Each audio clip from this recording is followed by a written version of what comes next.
Mabuhay Philippines! Welcome sa aking YouTube channel. And also, please hit the notification bell para ma-update kayo kung mayroon akong paparating na videos.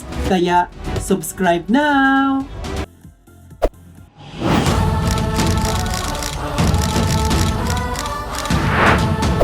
Isa sa kinagigiliwan at kinababaliwan at sinusubaybayan ng hundreds and 4 million Filipinos ay ang Miss Universe. Paano nga ba nagsimula ang beauty pageant na ito? Ito na nga, ang kasaysayan ng Miss Universe. Ang Miss Universe ay isang tao ng pandaigdigang patimpalak ng kagandahan na pinamamahalaan ng Miss Universe Organization, kasama ng Miss World, Miss International, at Miss Earth ang Miss Universe. Kaya ito ay kabilang sa Big Four pageant.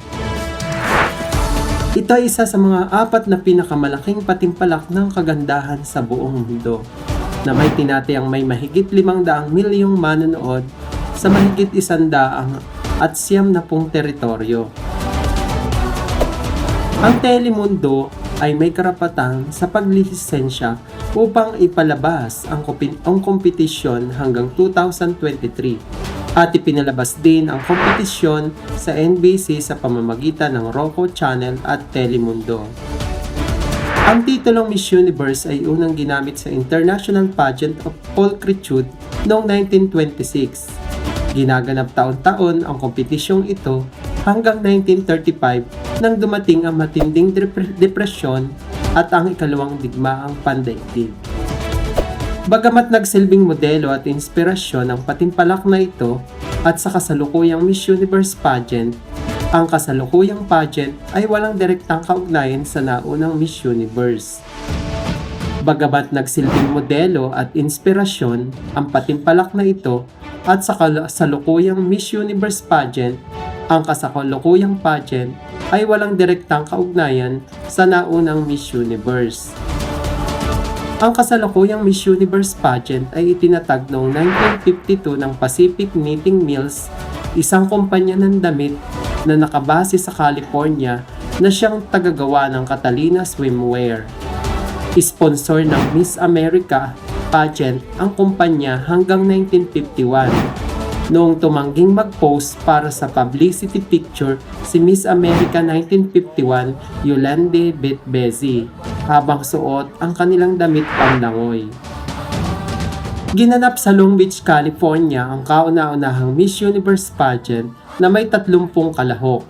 Ito ay napanalunan ni Armi Kosela ng Finland na binitawan ang kanyang titulo bagamat hindi opisyal upang magpakasal sa negosyanteng Pilipino na si Virgilio Hilario.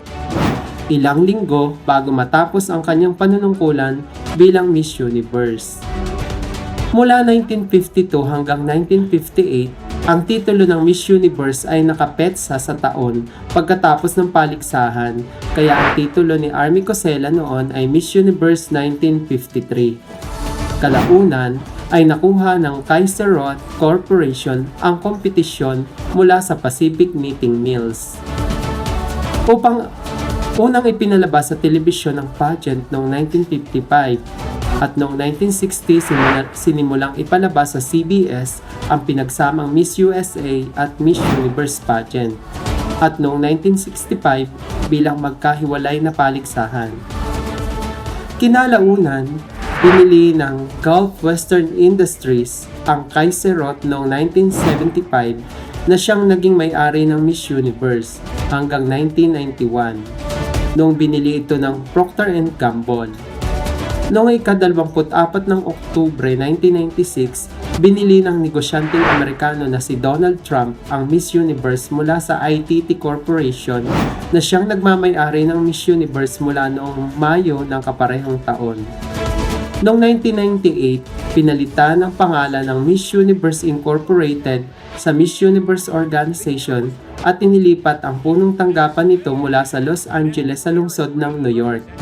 Nagpatuloy ang CBS sa pagsasahing papawid ng mga kompetisyon hanggang 2002. Noong pumasok si Donald Trump sa isang joint venture kasama ang NBC na siyang may karapatang isahin papawid ang mga pageant sa ilalim ng Miss Universe organization mula 2003 hanggang 2014. Noong Hunyo 2015, kinansila ng NBC ang lahat ng mga pakikipagsosyo nito kay Donald Trump at sa Miss Universe organization.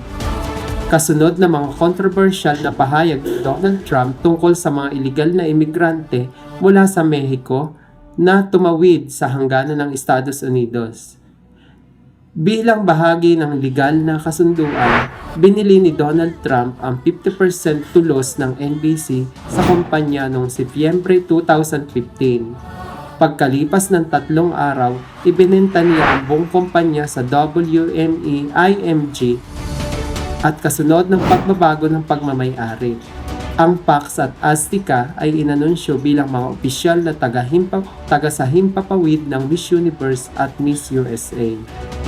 Sa kasalukuyan, ang Pangulo ng Miss Universe Organization ay si Paula Shugart na ang posisyong ito ay hawak mula noong 1997. Noong Enero 2022, itinalaga si Amy Emmerich bilang CEO ng Miss Universe Organization. At noong ika-26 ng Oktubre 2022, nakuha naman ng JKM Global Group na pagmamay-ari ng negosyante si Ann Chakraborty ang Miss Universe Organization mula sa IMG sa halagang $14 million.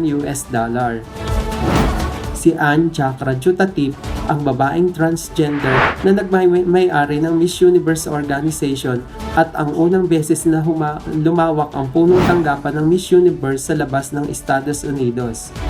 Mula sa taong 2022, bumalik sa NBC ang karapatang isahin papawid ang Miss Universe sa pamamagitan ng Roku Channel, isang streaming service sa Estados Unidos.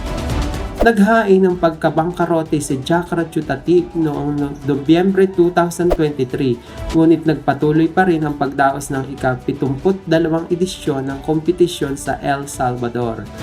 At noong ika-16 ng Nobyembre 2023, inanunsyo ni Paula Shugart ang kanyang pagbibitiw bilang Pangulo ng Miss Universe Organization at ang posisyon ay hindi mapapalitan. At yun lang guys, ang topic natin ngayon.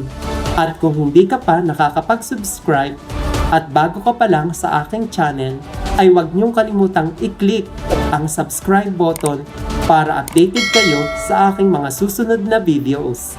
Bye-bye! Kita-kits tayo muli!